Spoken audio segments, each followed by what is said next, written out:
Spiral,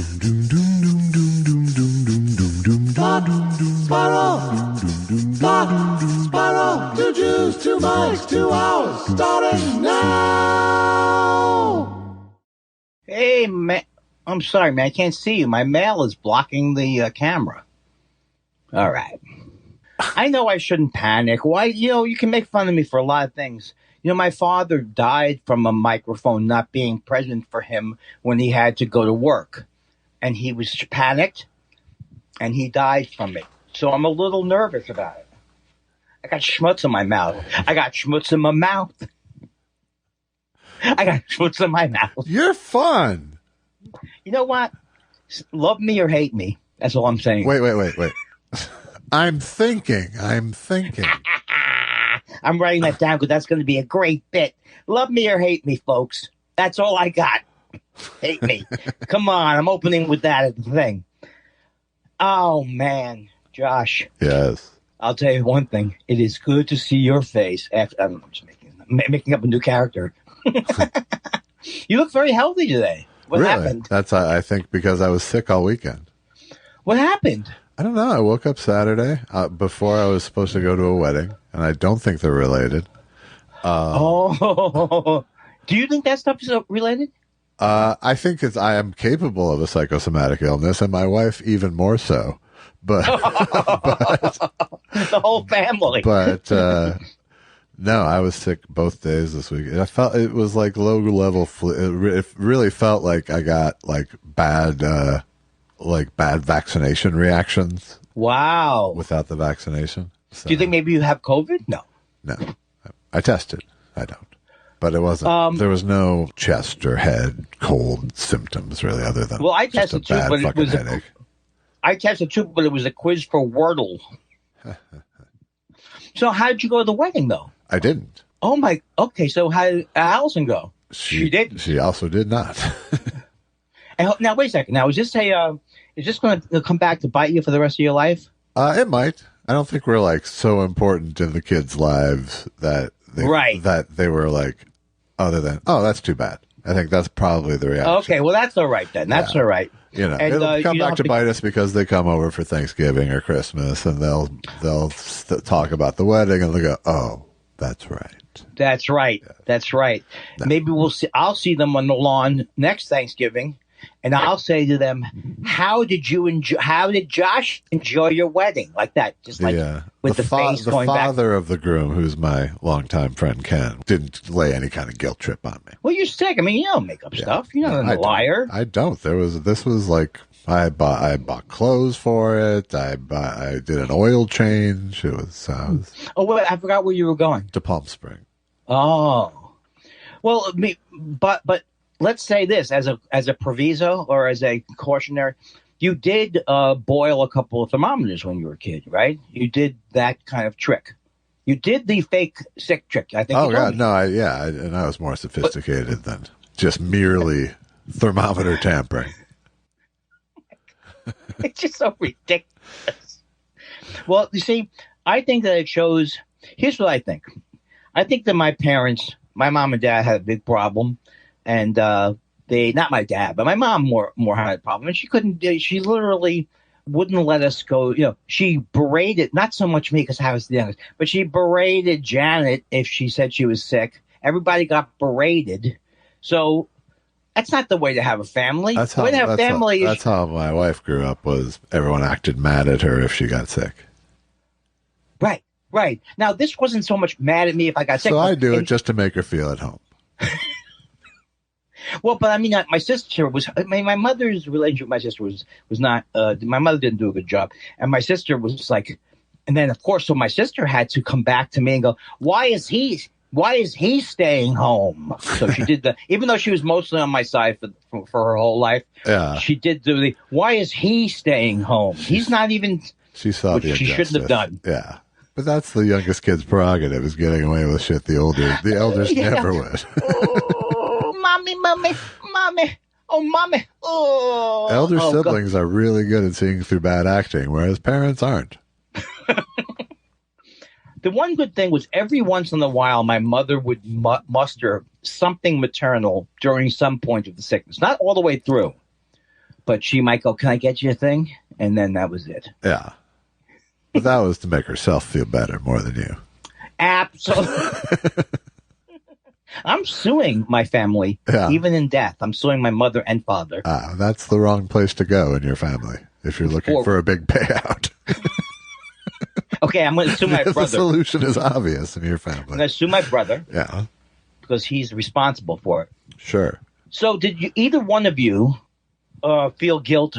No, you don't. That's what you don't do. That's what you don't do. That no, I really, but I did have to self-examine and go, because weirdly enough, Allison woke up with a great attitude. She was ready to go. Right. Weirdly enough, I'll have to write that down. Weirdly enough, well, she's not the problem. Who's sick. This is like a dread plantation, our house. But in this case, we both had a good attitude.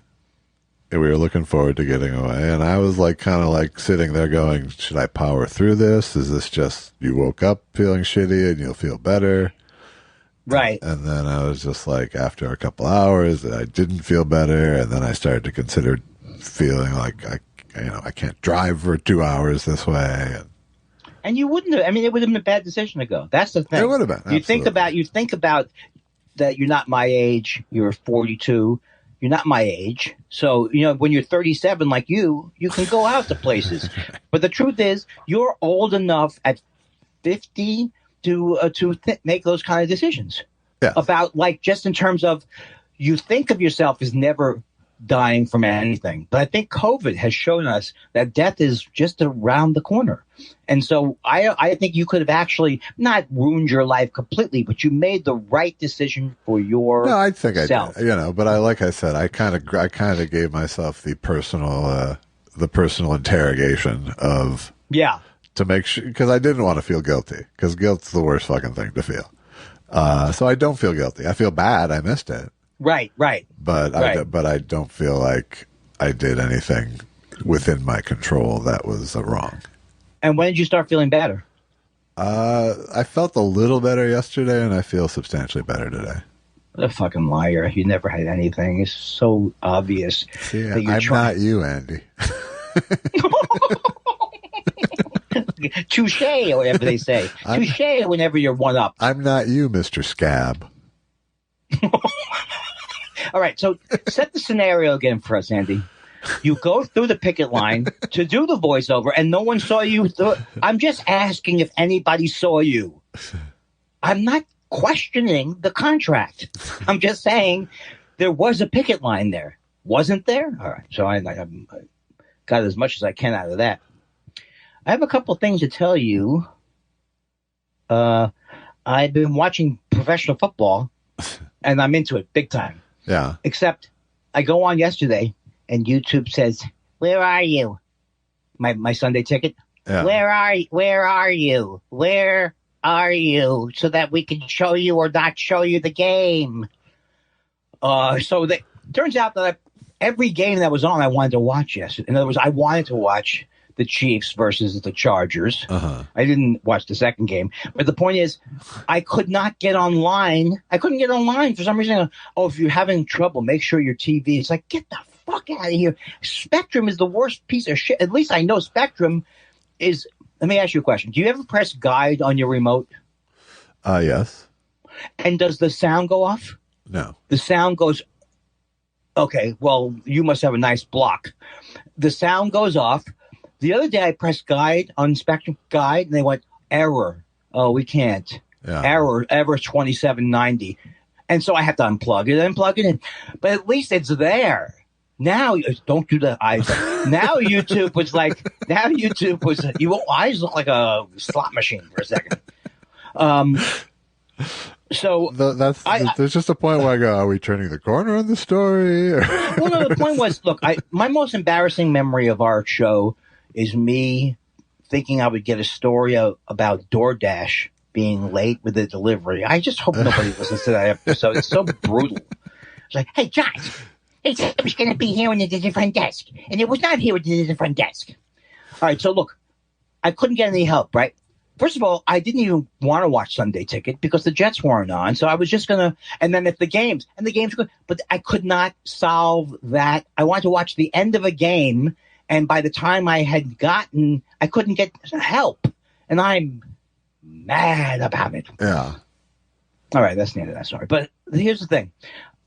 So what I'm doing now is I watch football games all the time. It's like football, 2 sports I'm into now.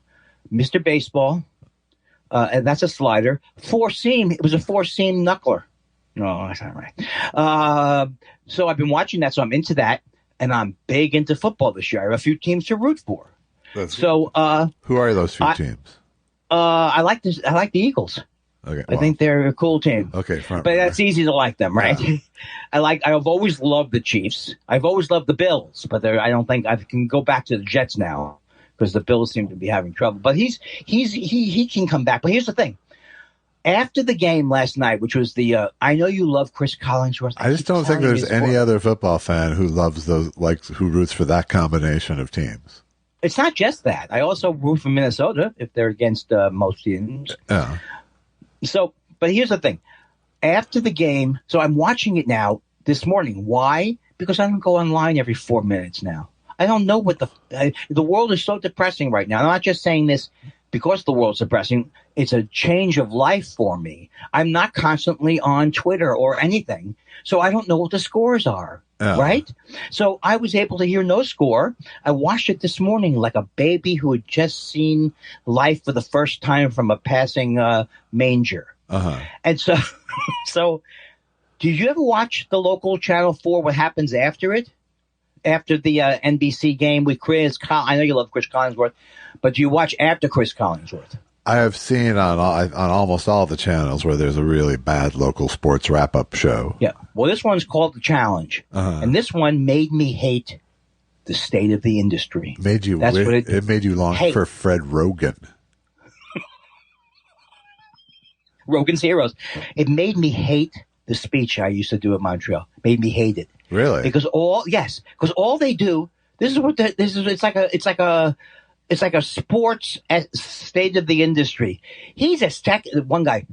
He's a second tier quarterback, man. He's a second tier. The other guy, his father is a arm wrestling champion. What the fuck is that? That's what they slammed the guy who was like a starter yesterday for the first time and he won a game. Yeah. His name, his father, which is true, his father is an arm wrestling champion. But this is the kind of thing. They're bringing it big time, and they're in each other's faces. Yeah. And it's like, who could have... I say to myself, how could I ever see anybody from the league again if I'm walking around going, you're a 2-tier quarterback? And also, it's not accurate to say... It's not always accurate. You're just predicting that they're going to suck. And if you predict everyone's going to suck, you're going to probably be right a lot. Yeah. Why do you keep grabbing at the camera? What camera? Oh, I have a schmutz. But Justin Herbert, right? I don't know about Justin Herbert, but they go, he's a second-tier quarterback, and and they just make these conclusions that make me feel like maybe opinions aren't the best thing to have.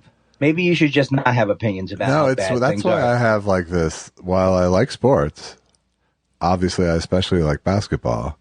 Yeah.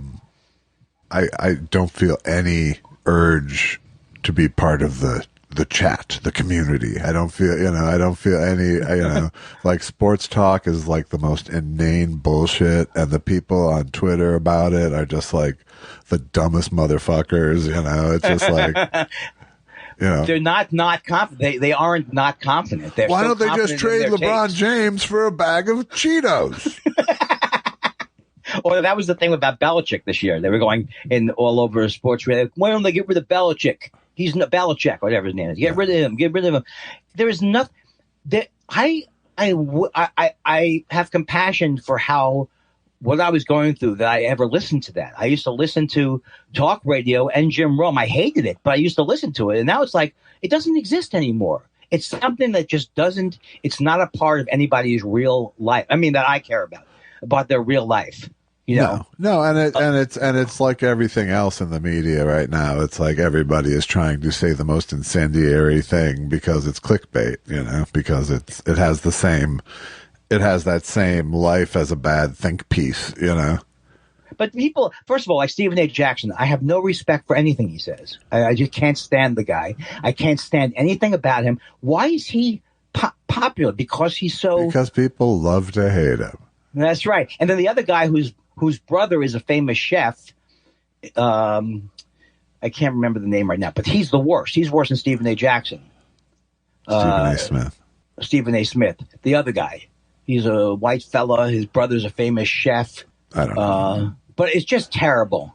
It's just terrible. And it's the worst. It's like, but then again, I guess there weren't, first of all, I never should have listened to talk radio back in the day. Yeah. I should never listen to any of it. But at least there were less choices back then. Less choices, I could say. Right. Right? So I could say, okay, maybe I could. Now, what is your choice to listen to 1010, whatever the hell it is, whatever sports station it is, with that 45 minutes of commercials per hour? Who are these people? I think I've covered that. I guess so, yeah. Oh. Okay, the other thing is, any well-placed rage? Anything appropriately? The other thing is that, and I'm just telling this, if there's any older listeners to our show that are my age, makes me sick to think of it. I'm absolutely doing that thing where I get up at 7 o'clock in the morning, every fucking morning, 7 o'clock. Hello, let's go. No, I'm pretty much there too, though. I'm there. Yeah, I was 6. Yeah, I was pre 7 out of bed this morning. Right, but that's not a true at 30 or true at 40, or has it always been true with you? No, it's gotten worse as I've aged. Certainly. But that's not worse. I think it's good. I've you can make a decision that it sucks, but I've just gone, that's how it is. I don't mind that, or I don't mind that early time, really. I kind of like it. Well, the problem is if you don't get rest. It's a liminal space, if you will. Wait, what does that word mean again? Did we figure it out? We figured it out contextually. Yeah, but we never look it up and things like that. It's like a liminal space is like a transitional space, like a doorway space. Yeah. Oh, liminal, you mean? Yeah, exactly. Yeah, but I don't get sleep that well. I don't want to advertise it like I'm up and at 'em. I don't sleep most nights that well. I'm getting better at it as I get more and more used to the CPAP machine 12 years in. My thing is just I can't sleep more than 7 hours, pretty much. So if I can stay up till midnight, that means I sleep till 7. But that's good, though. Don't you think that's a good part of your life that you do get 7 hours you don't have trouble sleeping, really? No, it's not like an uninterrupted 7 hours, but I just can't go more. Because here's what you do: you lie in bed and go, "Oh my God, this is like, welcome to the park bench. Now we'll feed the pigeons." I didn't sleep last night. Oh, do you sleep? No, I wake up early. I have to take 19 P's a night. I have to get up. I just like your impression of the pod. Just give me one more impression of you listening to a podcast that puts you to sleep. This is Hourglass. This week.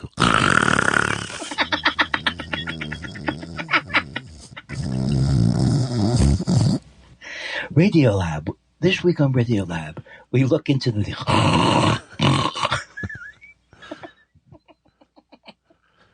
You know what's a funny commercial? And that's the other thing about bed for me is I had years of insomnia, and so my way of dealing with insomnia is just stay away from bed unless you're sleeping, kind of like right. I don't go to bed until I'm very sleepy.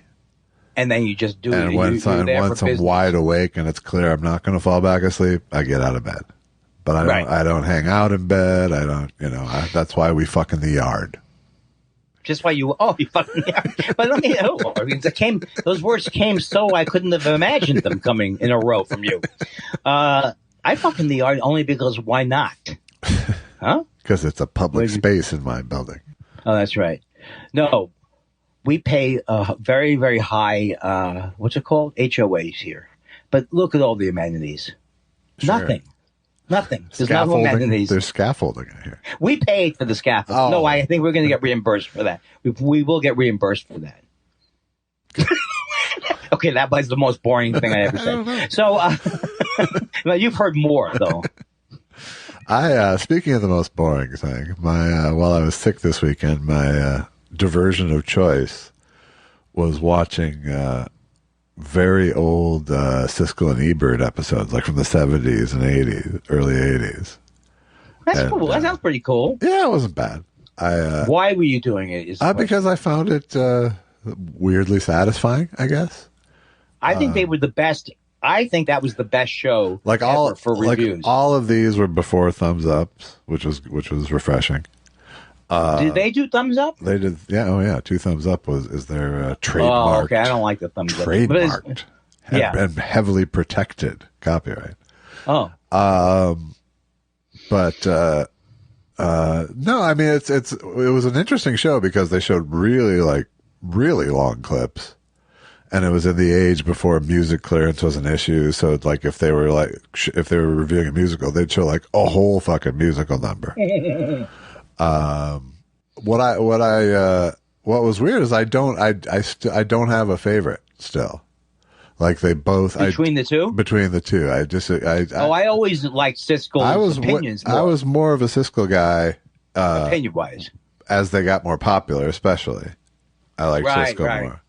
But back here, it's like no, it's like I think like Ebert likes things for dumb reasons more of the time, right. And Siskel dislikes things for dumb reasons more of the time. Yeah. So it was But a great show. I have to say, one of the best shows ever, I think. But it was, in terms of like it worked. What was so fun about it to me is just seeing these movies put back in their time. So it's like not remembering that like Great Santini and Ordinary People were on the same show. They were out at the same time. It's like, holy fuck, that was a heavy winter.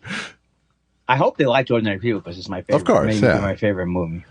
But and there's always fun things like that they should have liked and didn't, or that you would have thought they hated and they liked, and I recommend it if you're going down memory lane, especially since they were PBS shows, so there's no commercials to work through. And yeah, I loved when they were on once with maybe it was Letterman or something, and Howard Stern was on too, and they were starting to criticize Howard Stern. They go, they didn't like the movie. What's it called? Which I actually enjoyed the movie at the time. Yeah, but they're saying, you could just make a documentary more of my. It was like pretty cool to me in a way to see them be honest to him, because he probably doesn't get honesty much. Right.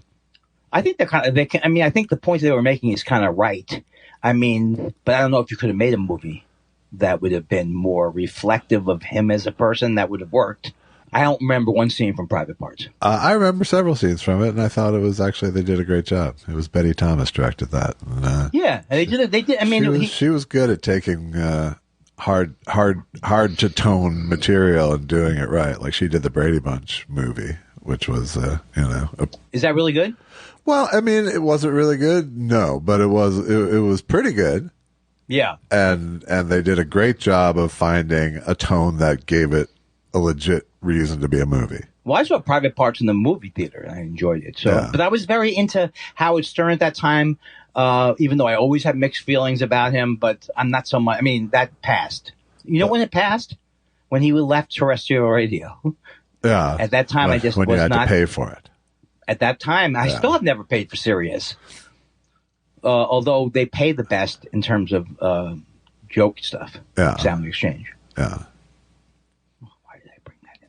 Okay. Why did I bring that? I was doing so well before that. I think before that you could say a number one. What's that one? A number one. Ba ba ba ba. Those little town. That little town car. What? You know what I was doing there? I did. I do. You were doing Albert Brooks. Lost in America. Yes. I love some lines I just can't get out of my head. Like when at the beginning of that movie, he goes, they sell their house, right? They sell everything. He goes, we took a ride on the inflation train like you wouldn't believe. It's just like, just to remember, you have to be old enough to remember inflation and real inflation, which ended. I mean, nobody says in $1970 about $2015 or $2010. That's why the recent inflation is such a big deal. That's why they get upset about it. But there was that time period where if I moved out in 1978 or 1980, if I had $100,000 or whatever, I didn't have it. I could have bought anything. Yeah. Right. But the point is, what's the problem with that kind of thinking? The first problem with that kind of thinking is I don't understand at all what you were just saying, really. So, okay, my parents' house was worth $1.7 million. It was bought for $26,000. That would never be true of a house bought now, or probably would not be true of a house bought now and how it's going to be worth 50 years later. Because we don't have inflation the same way. Inflation was at 20%. In the late 70s, early 80s, which is why I think Reagan won. And believe me, I couldn't stand him. But he won because inflation was out of control. Yes, in the 70s. As were interest rates. As were interest rates. Out of control. I don't think there's been Now, this is not... If you lived in Germany after World War I, I'm not saying there's never been there's right now, there are countries that have 700% inflation. But I'm just talking about our country.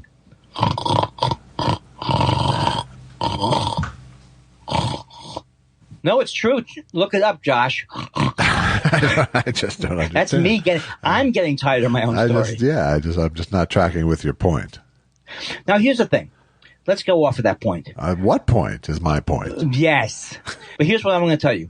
So I've been getting very depressed. I'm going to tell you, I've been getting very depressed, not depressed in the sense that let's do the therapy thing, but just that. Sad is the word, I think. Very sad in that I can't, I do read the New York articles in the New Yorker. I do watch some news. But I can't take the pain of knowing that innocent people are dying all over the world all the time. And the thing is that I don't think that it helps to keep inhaling it in. And because what happens is I inhale that in, then then it gets to be about next year is going to be live or die. And it just winds you up. And as a friend of mine said, you're not going to do anything to stop the world from turning. There's certain things you can't control. And I think my sadness is really from things I can't control. And so I need to reduce it, which I have been. Yeah. I think, TV news isn't healthy. No, but that's a given. But reading a newspaper is healthy. Do you have a New York Times or what? No, I do. I look at the Times, but sometimes even there, 2 articles in, all the people who are dying in Gaza. It's like the idea that 2 things can be true seems to be very hard for people. It's like there are people who are Palestinians who've been living there who are just dying because of this. I'm not saying any value judgment on it, except I do have a value judgment. It's terrible. But I'm not saying that there should be a war or shouldn't be a war. I also can say that Netanyahu, like Trump, like the worst parts of our government, mirrors the worst part of the Israeli government, and it's fucked up the world. What we did on 9/11 fucked up the world. What Netanyahu did by allowing settlers on the West Bank fucked up the world. And I believe in Israel should be there. But you can't ignore the fact that George W. Bush was the worst president who made the war. Did you hear him recently talking about Israel? No. He was recently going, we got to kick their ass. Just basically doing the same black and white thinking that he did that got us into this trouble. So I'm just saying it's tremendously sad. It's tremendously sad, but it also is a dangerous, for myself, it's a dangerous road to go down because I really can't, thank God I'm not on Twitter arguing about it. Yeah. Thank God I'm not, but I don't think I would be. It's like I see people, I think I would have avoided this thing because I don't know something happened with Sarah Silverman. I don't know what happened with her. It's like, you just have to have restraint, Right. Sometimes. You have to have, I know. And if you don't have restraint, I'm not saying it's the end of the world, but there's no good to be done by getting on a Twitter space. Not that you could, but putting the arguments in that kind of context. So for me, realizing that I'm not in control, that my own mind cannot change the entire world every time, is good for me, I think. Yeah, well, and I feel the same way. I mean, I was never one to, to just post unjoke connected opinions on Twitter for the most part. But, I don't, it's like, there is no good opinion here. The only good opinion is, oh, it's so sad what's happening. It's like the only thing that's worthwhile saying at this point. Right. Or amongst your family or somewhere where it's not public. But I just feel like, thank God in a way that this whole thing is over with Twitter, because you could come up with the most genius joke that you've ever come up with that we both just decide and it's the greatest joke, and it'll get nothing. It'll get 4 likes, and then who cares that it's funny? And then vitriol. Who cares? And vitriol. Yeah. And then you see Elon Musk playing a violin. Yeah, I don't care. And then when I go on Twitter, I don't. It's like if I scroll for a minute, I don't see anyone who there anymore. It's like just all the old news sites and stuff. There's no life there for me anymore. Yeah. But what I was going to say is, it's just like, everybody feels hopeless right now. It's not just you. It's like everybody. It's a bad time period right now. It's a rough time period. It's a really rough time. And there's no, what's the word? Hope? Hope is the word, yeah. Because, because we've seen, it used to be there was like, especially in America, there was always this like, yeah, we're at each other, but when times get tough, we come together. Yeah. And we've now seen that's just never going to be true again. Well, what is clear, and of course we didn't help this by torturing people and all this kind of stuff, but in the world of fake news and all this kind of stuff, in the world of fake news, it really is now, like, if you go on Twitter, there are just people who are Russian bots or whatever. They're just going to tell you that Putin is as better than, it's like Jimmy Dore. Putin's no different from our guy. Right. And so like the idea, and I think Biden's doing a great job with this, of like trying to delineate between the good and the bad. It's just like these countries are now saying, like, I'll give you an example. 60 Minutes last night, they had a thing about China and about how they had 5 like our FBI guy, the MI5 guy, from different countries. And they were just saying that they just gathered together for the first time to announce that this fucking thing is out of control with China, because it's very dangerous, because they have and I'm not talking about Chinese people, please, everybody. I'm talking about the Chinese government. They have no respect. I'm not saying that we don't also fuck up. They have no respect for rights of like any kind of rights at all. In other words, like, we all spy, but they're going to a different level with it. About how horrible they are. And I read this thing in the New Yorker about Chinese ships. These ships, they go out, their stated goal is to fuck up the world. So in other words, they're going, not to fuck up the world, but anything for $1. They will do anything for money, and they have nothing. They go and they trawl on these deep fishing things, and they torture these people, Indonesians. I mean, this has happened forever, where people get not shanghaied. Maybe that was the thing, where you go taken to sea. But they're so it's like, you read this and you want to it's like you want to, again, jump off a building, because it is too much after a while. You can't process it, but it is a new level. It's like worse than Putin. Because it's not worse than Putin. It's just a different thing. I mean, Putin doesn't have actual power. Yeah, it's true. It's true. They have tremendous power. Putin is punching well above his weight in terms of significance in the world. Whereas China has that significance, and China has decided, well, those are your rules. Yeah. Sure, the other 200 nations have said that's your rules.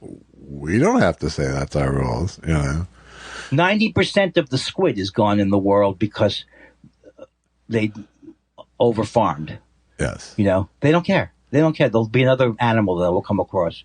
I'm sorry to interrupt you there. That's okay. And squid was supposed to be the most plentiful thing. I mean, we both read the same article, clearly. Did you read that article? Yes, but... what was the most fascinating part of that was that squid... Not the most fascinating, was that the guy wrote a master's thesis on Americans would like it breaded and with lemon or whatever, and then somebody else said, let's call it by the Italian word. Right. No, I mean... Well, that's pretty good. And it was because we had overfished cod and other traditional seafood supplies for America. So there was a deliberate attempt on the part of the industry to go, what other plentiful fish can we ram down these people's throats? And that was one. But that's, like Chilean sea bass is really Patagonian toothfish. And, there's been so many manipulations. Wait, tell me that one. You were not getting real sea bass? Well, no, I mean, just the name Chilean sea bass is a construct of the industry. It sounds like the most exotic thing I've ever heard. Because who's going to order Patagonian toothfish? But you know where they will never get me? They will never get me on that imitation KRAB. I don't buy it, and it doesn't fool me. My big problem was Allison is now allergic to crab, and I was going to make imitation crab cakes for. Oh. And then I looked at the thing, and crab was one of the ingredients in the imitation. Because they're doing it for money reasons. Yeah. I mean, they're doing it for. I'm so sorry. Has she always been this way? No, it just happened within 5-6 years. And so that means shrimp and all that stuff? Yeah, she can't eat shellfish, but she can eat mollusks. I think she's very shellfish. She can do it. I think you think that was funny? Oh. I don't like when you get to that level with me. I want to start a fight. No, I'm just kidding. Come at me. Come on. All right. You are a bad person and you're never nice to me and you always yell at me and you make me feel bad because I'm stupid. Now, I know I'm stupid, but you don't have to keep shoving it down my throat how stupid I am. And I am sick and tired of it. I'd like you to apologize. How's that? That's good. Go fuck yourself. No! Well, you certainly upped the ante. Does it bother you that baseball terms haven't changed? No. We'll do it all over again. No, George Carlin, it doesn't. But then we'll do... If it's a foul ball, I know we're going to do it again. We're going to do it all over again. All right. Stop it, I say to these people. Okay, 162 games a year. Yeah, you have to say the same things. The sacks are soaked. I do have to say, kudos to Major League Baseball for their rule changes. I think it's a much better television product with the pitch clock and the. It's astoundingly better, isn't it? Yes, it is. But what do you think about the? And then probably it's not going to be controversial. But what do you think about the push shove thing on the fourth down? Like Philadelphia are the best at it. They push or tush. Yeah, I think it's a totally legit play. Because you see the people on the defense going, this is bullshit, they're saying. And, of course, if the Jets do it, it doesn't work. So there's teams that are better at it. Jalen Hurts is good at it. Yes. I guess you have to have a quarterback not like, who's our guy, Chad Pennington? I forget who our guy is. I don't know. Who do you mean by our guy? Jets. Oh, that's not our guy. Chad Pennington. Is it Chad Pennington? No, Can't be that not. His name. It's completely not. Zachman. Uh-huh. Okay, doesn't matter. If I learned it, would that help me? No. Zach Wilson. Yes. Zach Wilson. Why am I spitting? I don't know, but there's so much between you and the camera. There's so many hand things between. It's like. Well, why does my wife continue with me? It's like It's like talking with Chris Angel, with the magic hand. The funniest thing that's ever happened. It still cracks me up. When we were eating last time, I said, "You have a little something on your mustache." He went, and I said, "No, it's a little on the." You were just like, "Don't bother me." Am I conveying it right? I don't know. I said, "Do you have something here?" And he said, "Would you just leave me alone?" It's like, why are you focusing on where things are? No, but I'm sure it was in a clown-like manner. It wasn't like actual anger. No, it was very funny. No, it was funny. It was very funny. But no, you were a little bit frustrated, like someone would be. Well, you're a little bit frustrating. So, you're a little frustrating. I realize this. I did not know this. I am not. Many people find me obnoxious. Not really. No. I think I'm a delight. You don't have that many friends. Could I be part of an award-winning podcast for this many years that is as popular as ours if I was in any sense annoying? You'll never know. I like this commercial with Jack Plotnick. It's very funny. Have you seen where he goes, there's a podcast. It's just called, there's a podcast. Whatever they say at work, he goes, there's a podcast about that. There's a podcast. And he's just a very funny person. Yeah, but it's a flawed premise out there. There's always people out there who know that there's a podcast for everything. No, I hate that part of it. But I like the individual. No, you're right. And that tends to the overall advertising slogan hurts commercials. Like the fact that they have to go, that's not your best plan, that they have to exactly say, and you even see Justin Bateman trying to get more out of it. You know, that's not your best plan. Maybe I should take you over to the thing. Come on, we're going to go over and get that thing now, Sean Hayes. So it's like, but you can tell the advertisers are so insistent. That's not your best plan. All that right. People will be running around going, I don't have my best plan. All right. And they might have had 2 examples that work.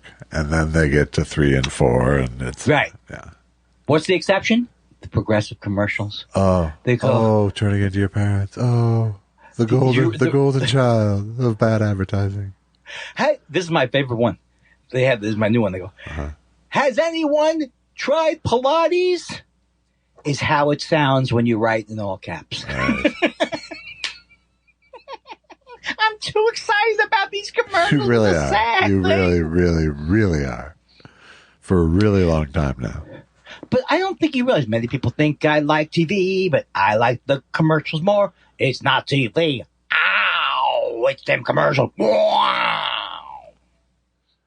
My voice is getting worse. No. Better. Am I so stupid that you think eventually I won't be able to walk around?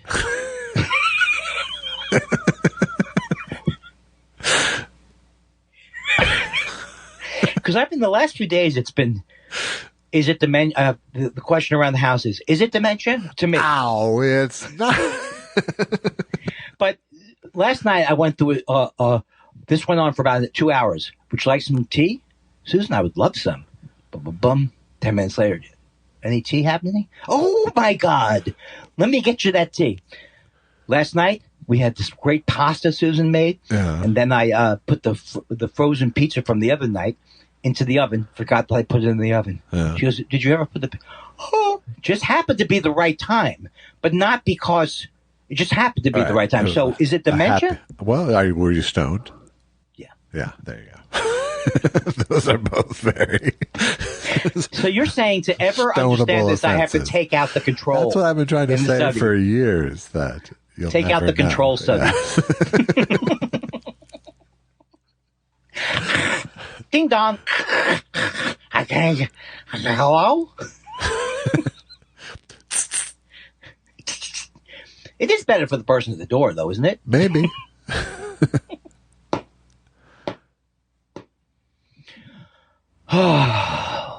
Anything else you watch you loved? The Clock. Oh, sorry. No, there's got to be other stuff that. Oh, well, the morning show. I had a very sports-intensive weekend myself, and then now the Vikings play tonight, and then NBA season starts this week. It's all very sportsy. And now, who are the Vikings playing tonight? Do you know? They're playing the vaunted 49ers. I'm tired of the 49ers. It's like I love them. I love Joe Montana. How many teams do you love, for fuck's sake? Well, I don't like the Raiders, and I've never liked the Raiders. Okay. Who else do I hate? I hate the Patriots. Okay. I don't like the Dolphins that much. Okay.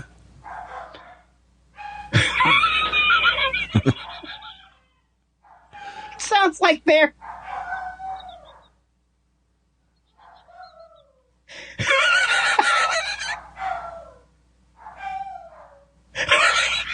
Just can't get enough of it.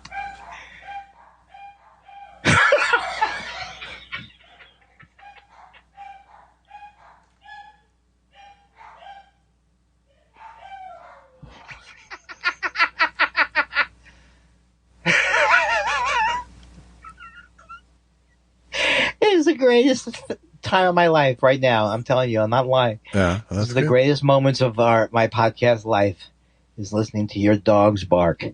Is so great, and because there was a whole thing there. Now, Lucky has when she gets operatic, she goes. You can't stop her. That's the Basenji in her. how come you didn't go to look to see what was happening? How'd you know that was going to end on its own? Experience, Andy. Oh God, how's Cody sleeping? Better? Yeah, he's always slept fine. It's just the being awakened. That was his issue. He's doing fine. Not. He's not that scary anymore.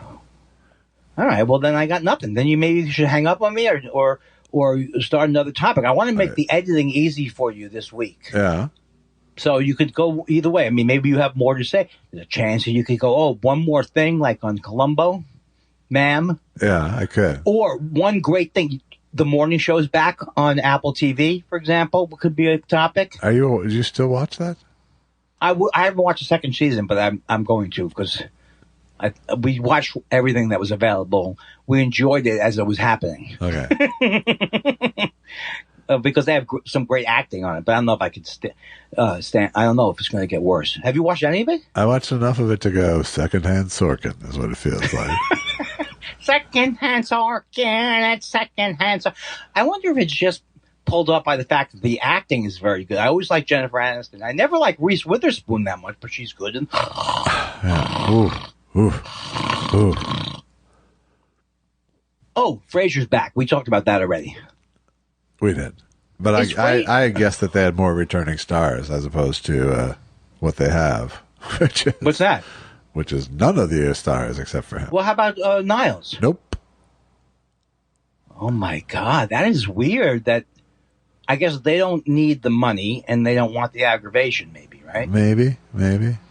Or after a while working with Kelsey Grammer, you go, he's an amazingly nice guy and he has terrible opinions politically. Yeah. At one point, maybe that it's like, I don't want to spend more time on the set with that asshole. That's what it would be with me. Because at one point, that's got to explode. He's the greatest guy in the world. He pays for the whole staff to go to Peru.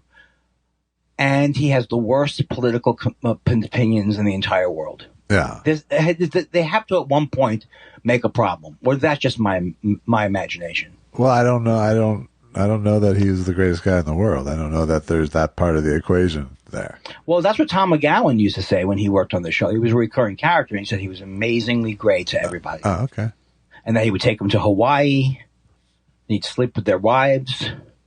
And he seems to be very grounded on his romantic relationships. Yes. Look, you're not hanging up on me. I'm going to keep going. I don't know what to tell you. If it's that plainly laid out, I'll take the choice. It makes the boom, boom, boom, boom, boom, boom, boom. It makes the boom, boom, boom, boom, boom, boom, boom. It makes the boom, boom, boom, boom, boom, boom. It makes the boom, boom, boom, boom, boom, boom. It makes the people. What you gonna do? Do what Andy says. Let's make some who. I said people. Listen to what you now. Got no choice but to make some who. Let's make some who. We'll make some who. We'll make some who. We'll make some who. Come on now. Come on now. We'll make some who. Come on now. That's all. We'll make some who.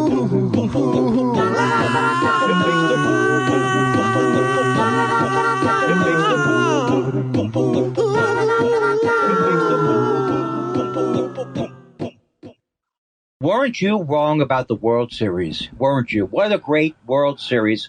And this is all I was hoping for with two of my favorite teams to end up Texas, which I love. Sure. And the Diamondbacks. Oh, watch out, everybody. Here come the Diamondbacks. They're rattlers. Oh, why can't one of the Diamondbacks? Why is he having a rough year? He has turf toe. Turf toe? Why do you have turf toe? Because we have turf in Arizona, because we shouldn't be playing there. It's 100 degrees. You can't grow grass. And so I'm really steamed about it. I forgot what we're talking about. He's really steamed about it. I forgot what he was talking about. But you're not excited, and I'm not going to. I can't believe it. I'm going to try to watch. I'm not excited about a Rangers Diamondbacks World Series. But you probably wouldn't have been. I'll check in on it occasionally. I think it would have been so much better if Philadelphia. I want that Bryce Harper. I love that. I fell in love with that Bryce Harper all of a sudden. Yeah, but I'm over it. Huh? Because the Phillies, I can't fall that much in love with the Phillies. I guess I can. Phil, they have good. I like the Eagles. Yeah, and that's fucked up, I think, for a New York fan. I know. Hey, before we go any further, I'd like to do a little housekeeping, okay? Uh-huh. I just made that up. I know. You did make? You know I made it up? Yes. You never do housekeeping. Before who was the person that Emily Latilla always said was calling? Oh, was it the same person that was always writing? Or was someone new? Are you talking about Rosanna? No, it would be like the lady would go, Richard Fortunato of says. No, that was Rosanna Dana saying, Mr. Richard Fader of Fort Lee, New Jersey writes in. Okay, and that's not the one where Rosanna Dana. And that wasn't the one where she said never mind? That was Emily Latella. They're two different characters. Emily Latella would come on to do commentary. What's all this fuss about? Nuclear warmth. Why do I want... No, that's nuclear war. Oh, never mind. That's very different. She was so funny. She was so goddamn funny. Now Andy's going to do a teary-eyed look back at his whole life and bore people to tears. Remember the first time you saw My Mother the Car? Here's the song I wrote, Gilda. Gilda, don't waste your time on me. Don't waste your talent on me. I wanted to be on Saturday Night Live when the show came on the air. Not as a real goal, but like, that looks like fun. Yeah. I could be that guy. And as you say, I did the lounge singer as everyone else did. Sure. Yeah. I don't think you should have auditioned with that, though. Well, I could do my... Here's the things from childhood I could do for them at that moment. The fetal position? No, I could do I made the family loved my lizard. I did the greatest lizard of all. I won't do it now because it ruins the shirt. Could Belushi turn his eyelids inside out, Michaels? That's exactly what it was. But this was like I would pull my shirt over my head, and the family would delight in me doing my lizard. Oh my God, what a poorly entertained family! Opportunity to do atomic titty twisters on you. Oh God, you weren't that bad, were you? No, my brother was. Oh, there's no reason for that kind of activity. I had a definitely physically abusive older brother. Does he feel bad about that now? He really does. And I can actually get him going, feeling bad about it if I want. But I've forgiven him out loud. Well, you know what they say: if someone's harming pets and stuff like that, they could end up being a serial killer. And yet there are people they're presidents, they're ambassadors, they're all these different things, and they've all tortured their younger brother just as a part of the thing. That's what they did. Yes. My brother didn't do that because I was too tiny. He never did that. Yeah. But he tortured me in other ways. The parents will come back and go, "It's not worth it, Robert." I told you, he's not worth it, my father would say to my brother. And that hurt me as a child. What do you mean I'm not worth it, Dad? Shut up, fuckface. That's the first time I got called fuckface. What is this, revisionist history now? I hope so. Wait a second. Ha, ha, ha, ha. I can do fake laughs and like Minnie Ripper did. Ha, ha, ha, ha. Is this the way they do vibrato? They don't do it that way, right? No, they get into cars on bouncy roads generally.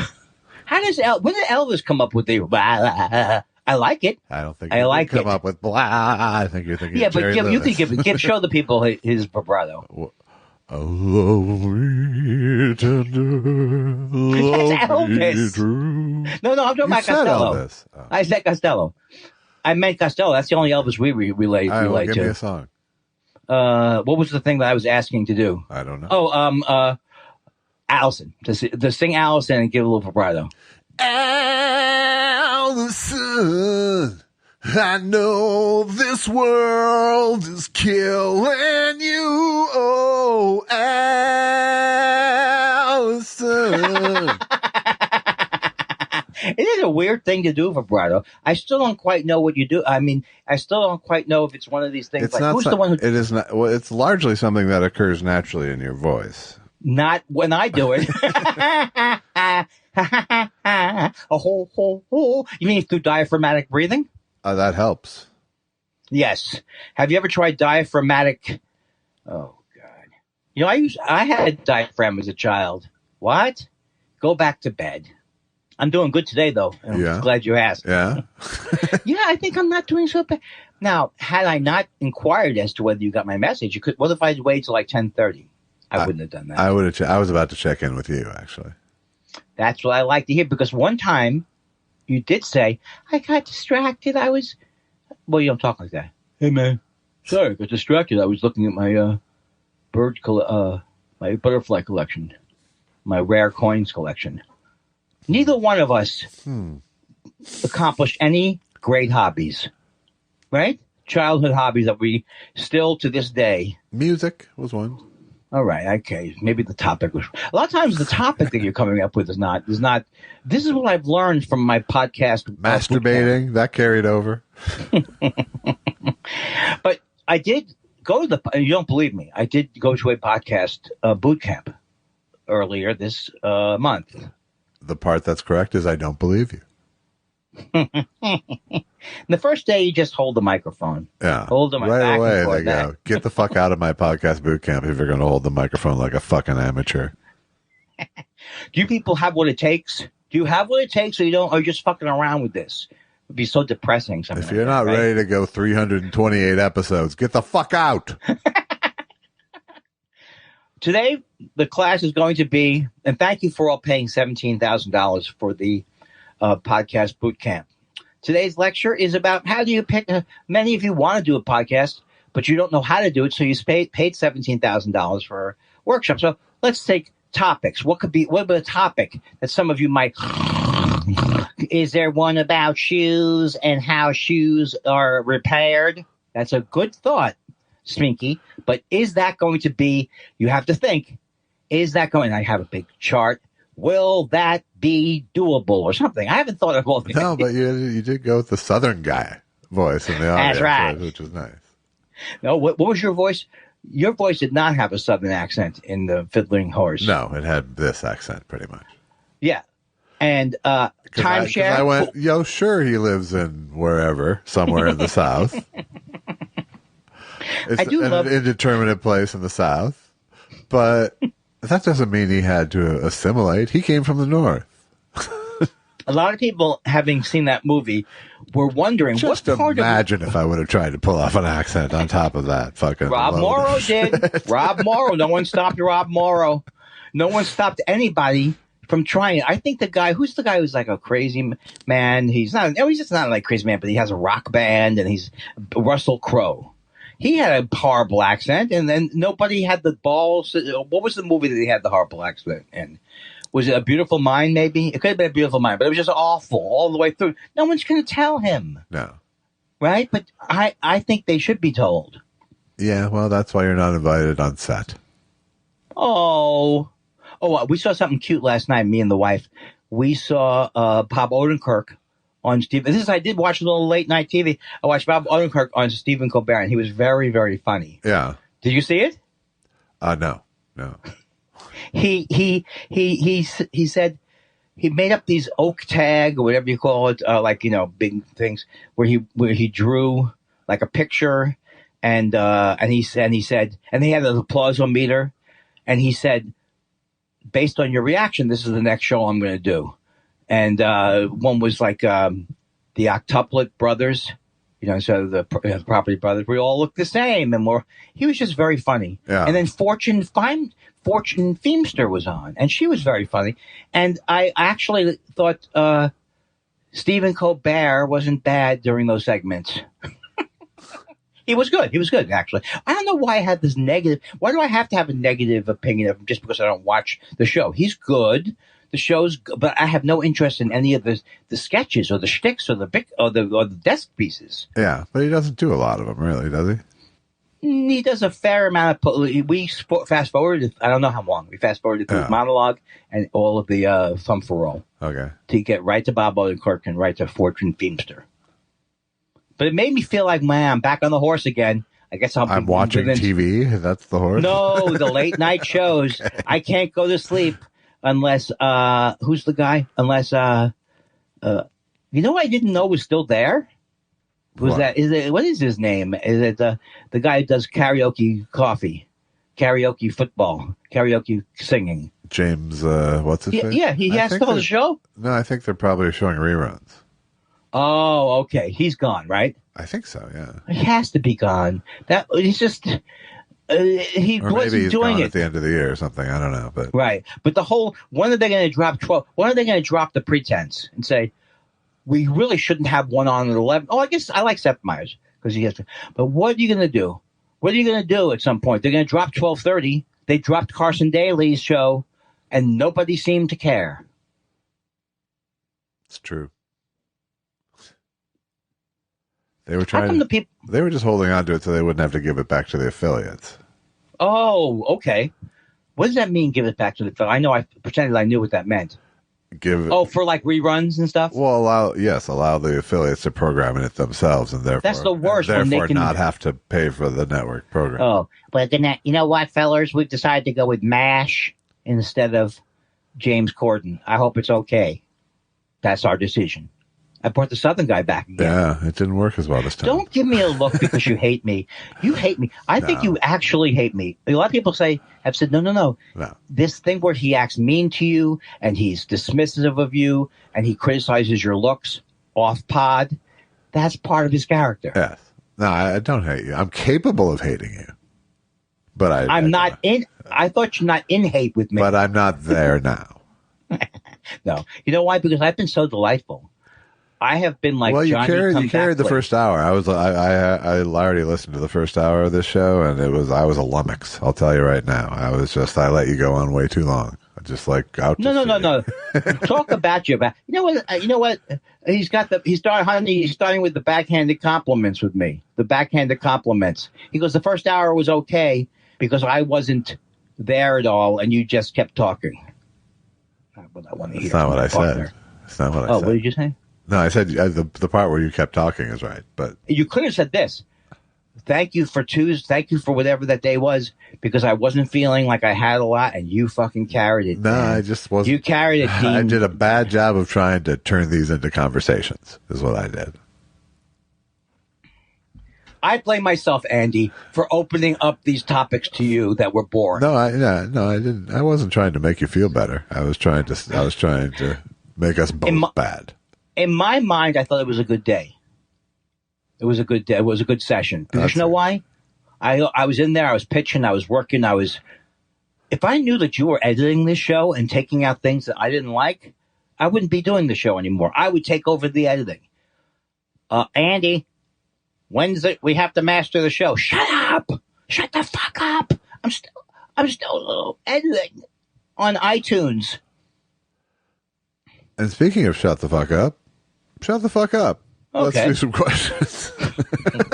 I don't think that's the best way to get into it. It's time for questions. What do you want to know? We love your questions so much. It's half our show. Half our show. Pickle says, would it be fair to say Melissa McCarthy is her generation's Melissa McCarthy? Josh. Thanks for all your efforts in the editing bay. You always make my words funnier. We don't change your words, Pickles. That's such disingenuous bullshit is what that is. What do you think of a person like Pickles? A person like Pickles who probably the only thing that Pickles does in his or her life that's on time is getting these questions first. This was actually this month. This was October 12th, which is it's getting close. It's getting touch and go. It shows how much people want to take over her spot, his spot. Her spot. Their spot. Tweet Bahara says, Andy, did you ever have a little crush on Maria Bamford? It's okay to admit it. Susan isn't listening. She's right here. Susan is right here. What kind of a person? How are they going to? They think that I'm not going to be. Oh, these people have no consideration for my private life. Josh, update. I'm still working on the Cody painting. Thank you, Tweet. No, I never had a crush on Maria Bamford. I was just I was friends with. It'd be like marrying your sister, which I tried. But then the Reverend said, "Do your Southern character again, quick." No, I never did. But she never had but in my defense, it just wasn't that kind of. We just loved each other as humorists. I've been captivated by Maria Bamford. Well, she's more hilarious than her. But yeah. Well, they didn't ask about if I had a crush, but I'm just saying I have had an elevated feeling about her because of watching her work. Why are you horning in on my question? Because I didn't think you did good. Stephen Elton Yates says, Andy, which Carvel ice cream cake did you have? Dumpy the pumpkin? Fudgy the whale? A third cake motif made by rotating the same mold? Billy the blood clot? What's that? Billy the blood clot? What does he mean with the mold? I don't understand what he's talking about. He's saying that they're all really the same shape. They're just decorated differently. If you turn it over, it's a whale. If you turn it the other way, it's Dumpy the pumpkin.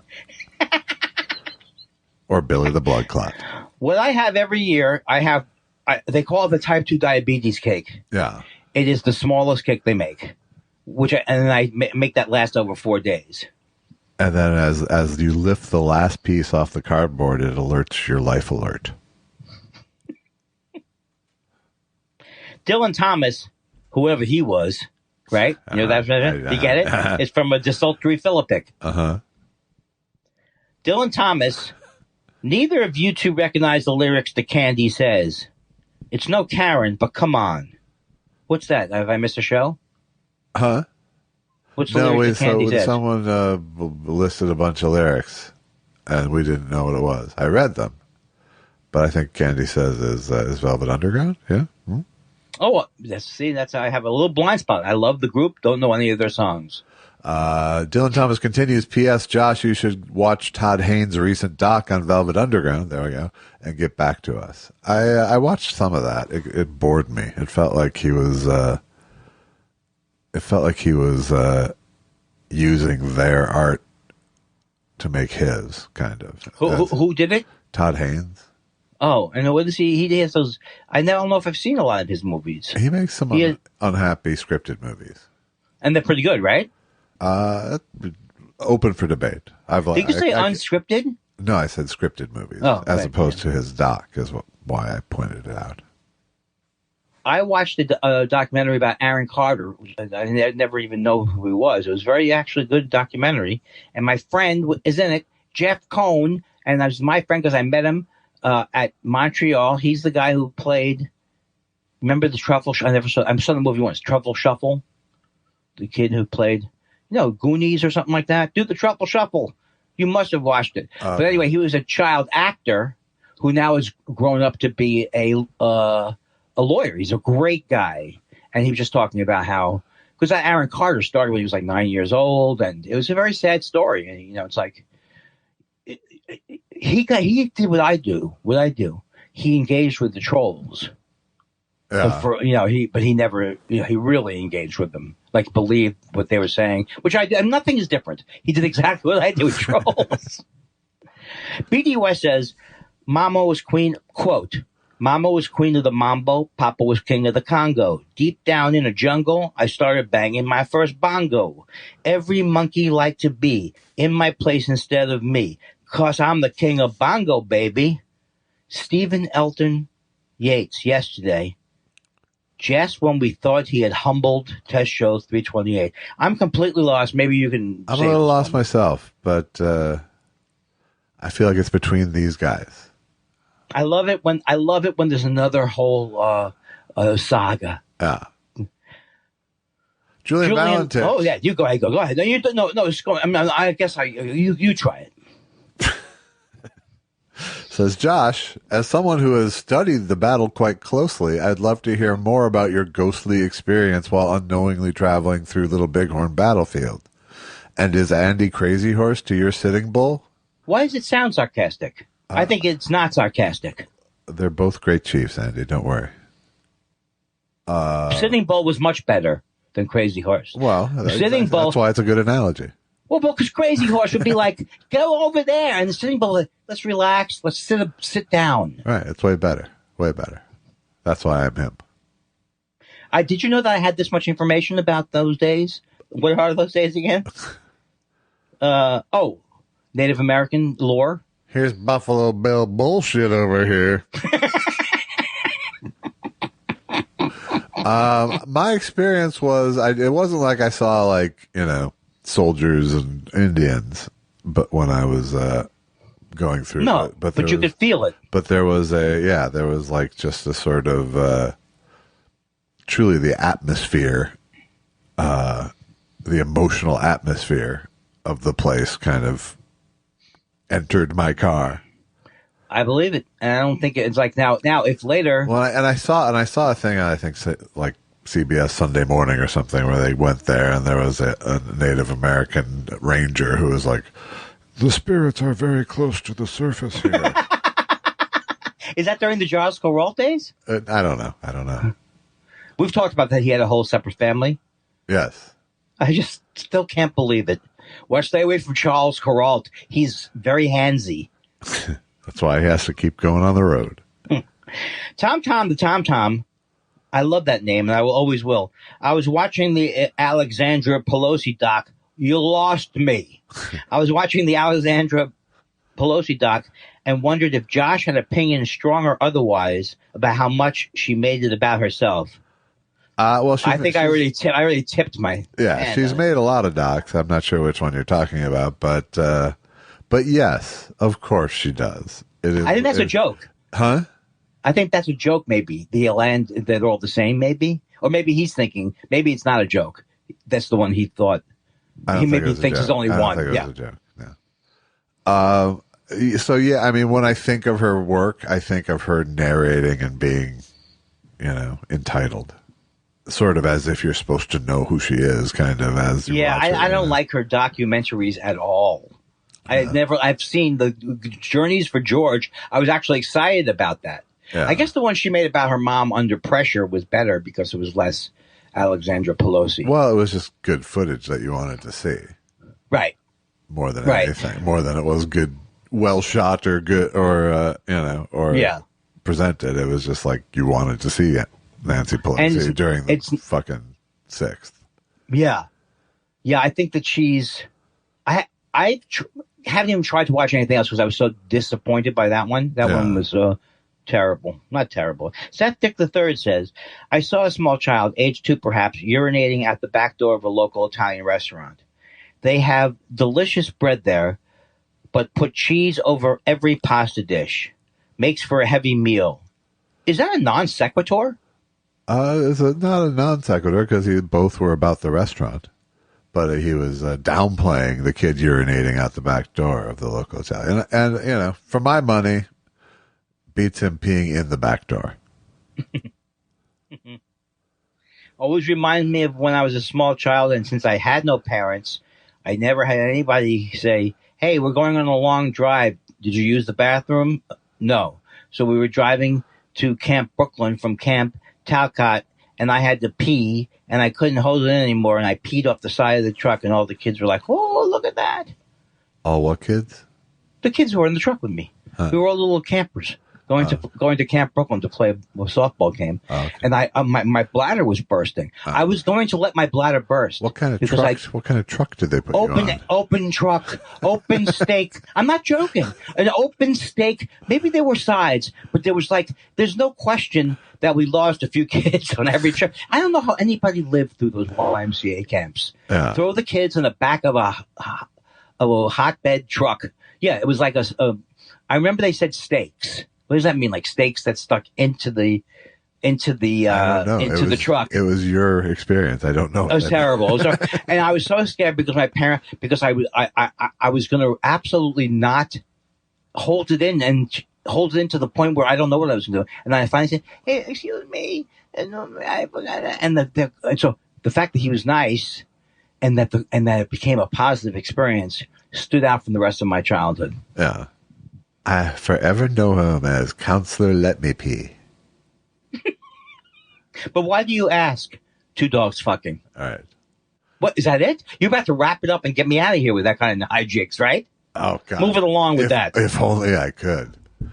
Andrew Coleman Francis says, for Mr. J. Elvis, I got served an ad for America's Funniest Home Videos. Shocked that it's still a thing. Who is submitting to the show since YouTube exists? Who is watching this show since YouTube exists? It's a mystery to me as well. I mean, I know why the show exists, because it's a cheap way for ABC to lose the hour against 60 Minutes every week. But why it would persist? Oh yeah, I didn't think about that. It was a lost leader for them. Pretty much, and it's been priced at. It's kind of like commodity-based pricing, I think, for the show. I think they've done it at like every price over the course of 30 years. You know? So if they're doing well on the ratings, they'll probably go, okay, I'll come back for this much. And if they're doing poorly in the ratings, ABC will go, okay, well, you can come back, but for this much. You know. And the same host?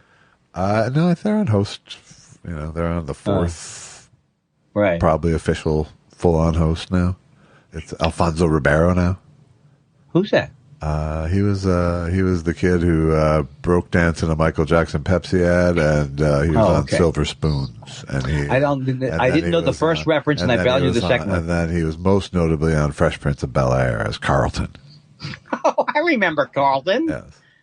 But yeah, the reason that people submit is because there's still prize money involved. You can't make 10 grand on YouTube unless you get good Julians, Right. So, that's what, and now it's easy. They don't have to even mail in tapes anymore. You can just send a file, but. Right. I think AFV has made their presence on, Facebook profitable. And so probably the big audience on Facebook also generates their submissions. And it's just name recognition for the commodity that they're selling. Yeah, but it's a sticky show. It's like What'd you call it? It's a sticky show. Please never say that again. To me. I'm going to say it. God damn it! That made me mad. I'm going to keep saying it. It's a sticky show. Do you stick to the show? Yes, you do. Are you thirsty? You're very thirsty today. Yeah, I'm going to actually take a walk for the first time in a long time. Don't do it. I'm scared. Don't do it. Susan's sleeping. So once, if you flip by it and you laugh 2 times in the first 10 seconds, you're going to probably hang around, much like when you're doing the, fast videos on YouTube or if you're on TikTok. I think what people think is like the technology is so advanced now on how people get hit in the balls that they would think there would be some more, super or space age or postmodern look at the same thing. Those ball hits bought this house, motherfucker. Halpin Frazier says, "Hi guys. Question each, please. Andy, favorite Mr. Show sketches? Blow Up the Moon, Bad Newsbreakers. Josh, do you have a Keith Morrison impersonation in your locker? And then I is all I can do. I kind of do. He does like a, oh my, oh, not so good. But I don't really do it. Okay, now here's the thing. I think one of my favorite Mr. Show sketches that I can't get out of my head is him doing the reformed gay guy, the gay guy who stops being gay, and then he keeps falling off the wagon, and but it's just like the whole thing where he's doing that, where he's being the gay conversion guy. You don't have to act on it. And then 6 months later, he's at a big. No, I think it still holds up today because I don't think there's anything insulting about it. It's not like an anti-gay thing. Yeah, it's an anti-gay conversion therapy thing. All right. I know you believed in it, and you had a friend who went through it. your wife. And then so... keep going. Oh, keep going. I don't have a Keith Morrison impression. I've never really tried. I'm so glad they're back, though, the show. But I'll have one when we return. Mort, who is me, not really. My favorite, well, that's a character I play. My favorite pastime is writing jokes that Mort would use about dead people. So here's one. I think he's clearing his throat there. He wrote it ahem, but yeah. Ahem. Yes. If you want some of this mortician, you're going to have to earn it. I like that. I'm going to like that right now. Oof. Excellent. Hey, I'm getting a little following here. Don't rain on my thing. Stephen Chaotic Neutral says, hey guys, following up on the trivia gig from last week, Andy was right. It went really well, and Josh's advice about leaning into the feeling of self-consciousness helped out quite a bit. Oh, good. Should have done this a while ago. Have some coffee on me. And we have a new member. New member, ladies and gentlemen. What does that new member mean? Means that he's an ongoing supporter. Oh, Stephen Chaotic Neutral. You make me want to hoop when your hands want to put your hands in this thing. And what you calling, do your thing. Whoa, whoa, whoa. Put your hands down and hey, put your... Richard, it's good, right? Richard Cole says, hey guys, but he doesn't talk like that. Hey guys, I don't drink bourbon, but I've been searching for hard to find bourbon videos. What's the last YouTube rabbit hole you went down? I don't think How do I use YouTube? How do I use it? I don't understand. It's not playing. I can't hear it. Goddamn Spectrum.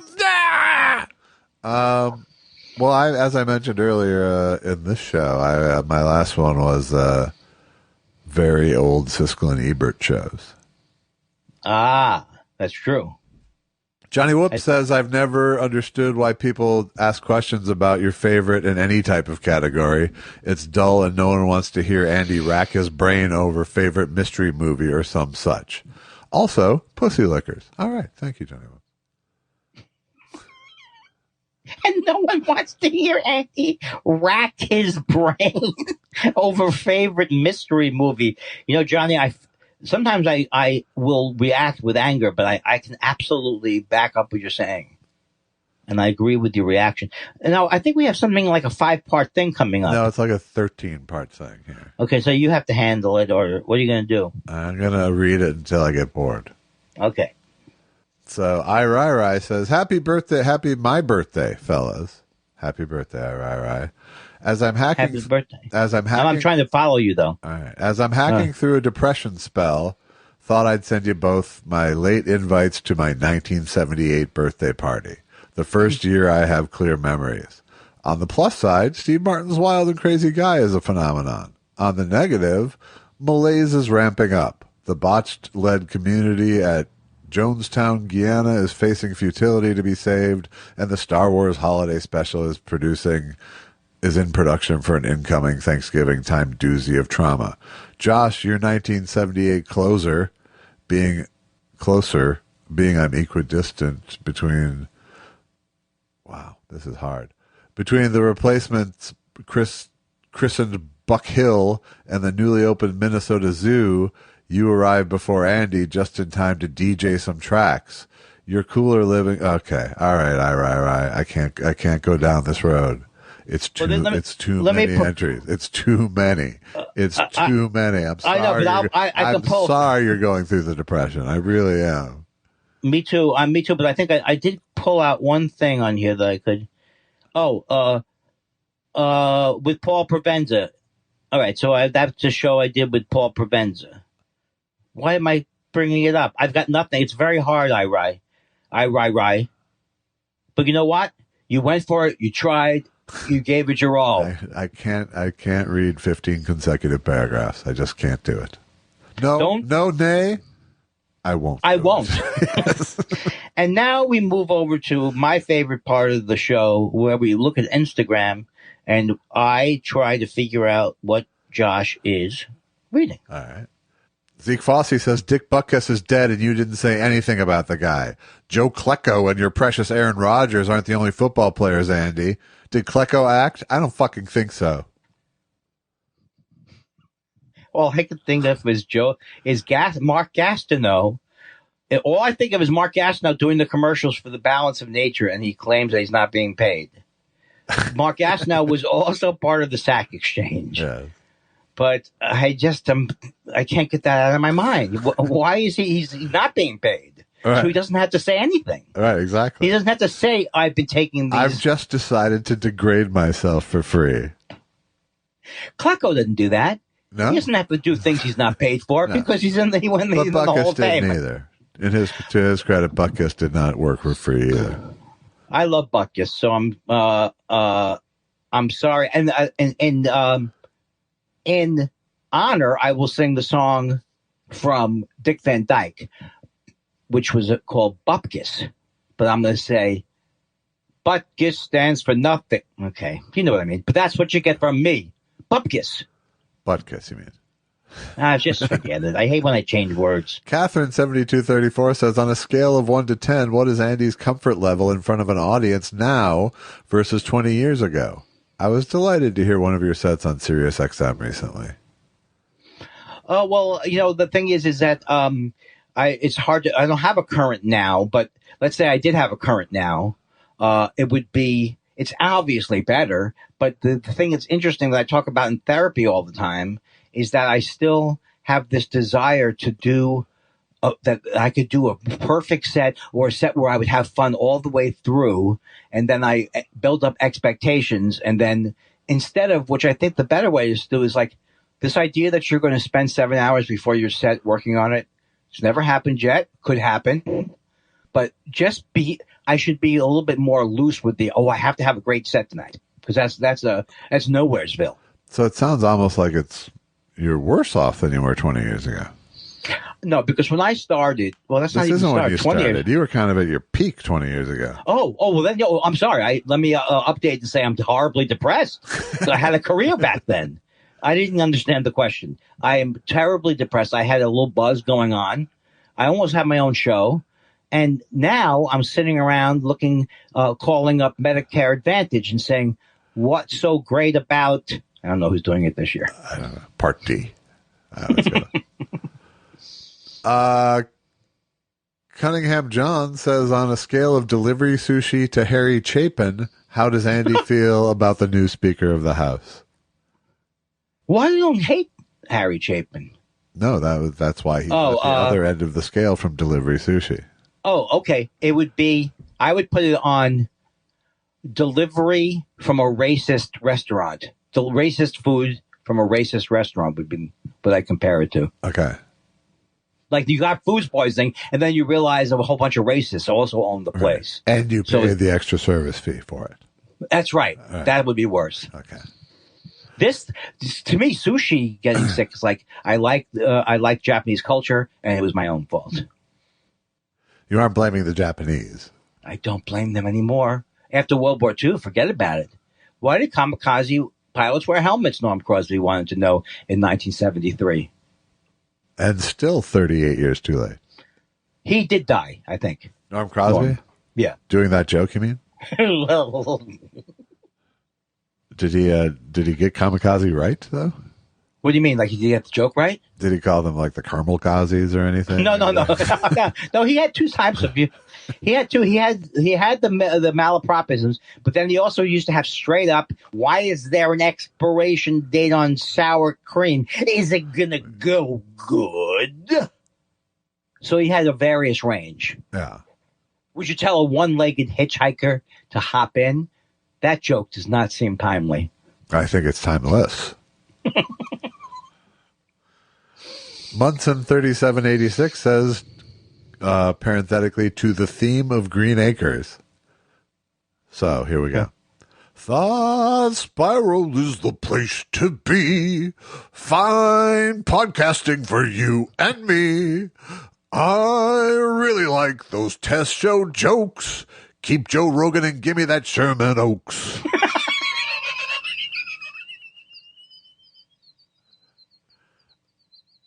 I like the I don't usually like parodies. But when it's about you, you'll make an exception. I love it. Eat it up like butter. Full Dork says, I wrote this joke 4 years ago, but I was always too scared to pitch it to Andy for the state of the industry. Now that there's no chance of success, I humbly submit it. I don't get why smoke detectors beep when they need a new battery. It's annoying but not effective. If something wants me to change it quickly, it should say, coming up next, Jimmy Fallon. Thank you. I would do that. Thank you for so many years of comedy. I look forward to this podcast every week. That's an excellent joke. Excellent joke.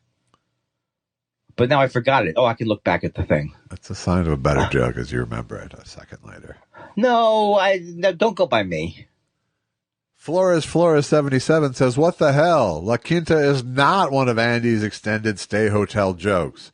I recall him saying something on stage like, I consider myself the La Quinta of comedy. Affordable excellence. I'm so funny, and people point it out, and it's delightful to me. No, that probably is true. All right, so I'm no Michelle Wisecarver with the comments, so sue me. Daisy Petunia says, I'm going to Vegas in March. You have to come. It's going to be so much fun. Now, it's still October, so you can't say you have plans. I'm going to go. I'll go. Let's say we'll go. I'm counting you both in. I'm in. And no, Jason Parton is not invited. Say you'll come. You'll come. Okay, great. Deets to come. Okay. I'm going to wait for the deets. Okay. Dan Wade says, happy Medicare supplement commercial season. 'Tis my favorite time of year. Tis. Again, for those of you who have never listened to the show or don't know about the show, my very first audition, I was for one of those medicated shampoos that gets rid of dandruff. 'Tis the season for the flakes that don't melt. And that's the read you gave it. No wonder. What?